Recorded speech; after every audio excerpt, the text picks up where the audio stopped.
പൗലോസ് റോമാക്കാർക്ക് എഴുതിയ ലേഖനം 5-ാം അധ്യായം. നീതീകരണത്തിൻ്റെ ഫലങ്ങൾ. വിശ്വാസത്താൽ നീതീകരിക്കപ്പെട്ട നമുക്ക് നമ്മുടെ കർത്താവായ യേശുക്രിസ്തു വഴി ദൈവവുമായി സമാധാനത്തിലായിരിക്കാം.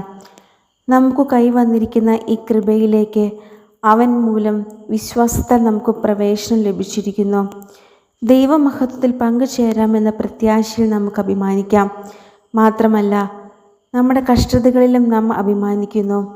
എന്തെന്നാൽ കഷ്ടത സഹനശീലവും, സഹനശീലം ആത്മധൈര്യവും, ആത്മധൈര്യം പ്രത്യാശയും ഉളവാക്കുന്നു എന്ന് നാം അറിയുന്നു.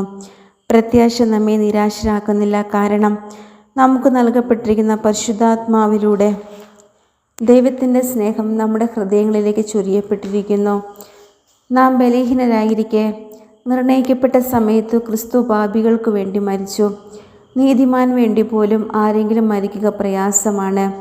ഒരു പക്ഷേ ഒരു നല്ല മനുഷ്യന് വേണ്ടി മരിക്കാൻ വല്ലവരും തുനിഞ്ഞെന്ന് വരാം. എന്നാൽ നാം പാപികളായിരിക്കെ ക്രിസ്തു നമുക്ക് വേണ്ടി മരിച്ചു. അങ്ങനെ നമ്മളോടുള്ള തൻ്റെ സ്നേഹം ദൈവം പ്രകടമാക്കിയിരിക്കുന്നു. ആകയാൽ ഇപ്പോൾ അവൻ്റെ രക്തത്തെ നീതീകരിക്കപ്പെട്ട നാം അവൻ മൂലം ക്രോധത്തിൽ നിന്ന് രക്ഷിക്കപ്പെടുമെന്നത് തീർച്ചയാണല്ലോ. നാം ശത്രുക്കളായിരുന്നപ്പോൾ അവിടുത്തെ പുത്രൻ്റെ മരണത്താൽ ദൈവവുമായി രമ്യതപ്പെട്ടുവെങ്കിൽ രമ്യതപ്പെട്ടതിന് ശേഷം അവൻ്റെ ജീവൻ മൂലം രക്ഷിക്കപ്പെടുമെന്ന് തീർച്ച.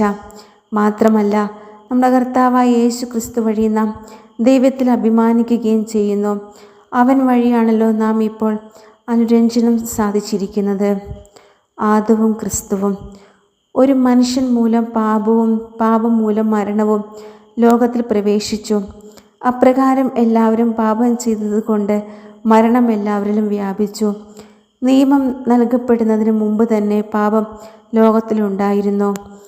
എന്നാൽ നിയമമില്ലാത്തപ്പോൾ പാപം കണക്കിലെടുക്കപ്പെടുന്നില്ല.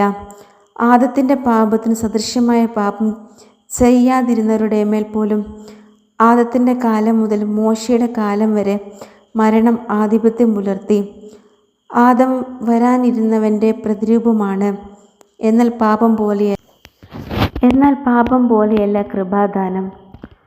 ഒരു മനുഷ്യൻ്റെ പാപം മൂലം വളരെ പേർ മരിച്ചുവെങ്കിൽ ദൈവകൃപയും യേശുക്രിസ്തുവെന്ന ഒരു മനുഷ്യൻ്റെ കൃപാദാനവും അനേകർക്ക് എത്രയധികം സമൃദ്ധമായി ലഭിച്ചിരിക്കുന്നു. ഒരുവൻ്റെ പാപത്തിൽ നിന്നുള്ളവായ ഫലം പോലെയല്ല ഈ ദാനം. ഒരു പാപത്തിൻ്റെ ഫലമായി ഉണ്ടായ വിധിശിക്ഷയ്ക്ക് കാരണമായി അനേകം പാപങ്ങൾക്ക് ശേഷം ആഗതമായ കൃപാദാനമാകട്ടെ നീതീകരണത്തിന് കാരണമായി. ഒരു മനുഷ്യൻ്റെ പാപത്താൽ ആ മനുഷ്യൻ മൂലം മരണം ആധിപത്യം നടത്തിയെങ്കിൽ കൃപയുടെയും നീതിയുടെയും ദാനത്തിൻ്റെയും സമൃദ്ധി സ്വീകരിക്കുന്നവർ യേശുക്രിസ്തു എന്ന ഒരു മനുഷ്യൻ മൂലം എത്രയോ അധികമായി ജീവനിൽ വാഴും. അങ്ങനെ ഒരു മനുഷ്യൻ്റെ പാപം എല്ലാവർക്കും ശിക്ഷാവിധിക്ക് കാരണമായതുപോലെ ഒരു മനുഷ്യൻ്റെ നീതിപൂർവകമായ പ്രവൃത്തി എല്ലാവർക്കും ജീവദായകമായ നീതീകരണത്തിന് കാരണമായി.